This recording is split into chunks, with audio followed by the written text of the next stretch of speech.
ಶೋಲಾರಣ್ಯ ನಾಶವಾಗುತ್ತದೆ. ಮಳೆಯನ್ನು ಹೀರಿಕೊಳ್ಳುವ ಹುಲ್ಲುಗಾವಲುಗಳು ನಿರ್ನಾಮವಾಗುತ್ತವೆ. ವನ್ಯಜೀವಿಗಳು ನಮ್ಮ ನೆಲೆಯನ್ನ ಕಳೆದುಕೊಳ್ಳುತ್ತವೆ.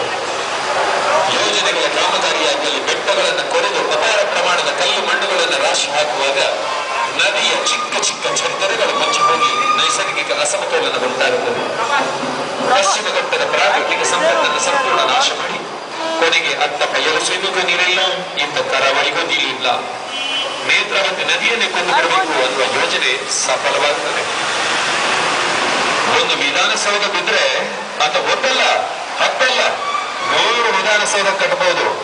ಆದ್ರೆ ಒಂದು ನದಿ ಅಳಿದು ಹೋದರೆ ಮತ್ತೆ ಅಂತಹ ನದಿಯನ್ನ ಸೃಷ್ಟಿಸಲು ಸಾಧ್ಯವೇ ಇಲ್ಲ. ಕರಾವಳಿಯ ಜೀವನದಲ್ಲಿ ನೇತ್ರಾವತಿಯನ್ನು ನಮ್ಮ ಕಣ್ಣೆದುರೆ ಮಾರಕಾಸ್ತ್ರ ಹಿಡಿದು ಹತ್ಯೆ ಮಾಡಲು ಸಿದ್ಧರಾದಾಗ ನಾವು ಕೈಕಟ್ಟಿ ಬಾಯಿ ಮುಚ್ಚಿ ಸುಮ್ಮನಿರ್ಬೇಕೆ?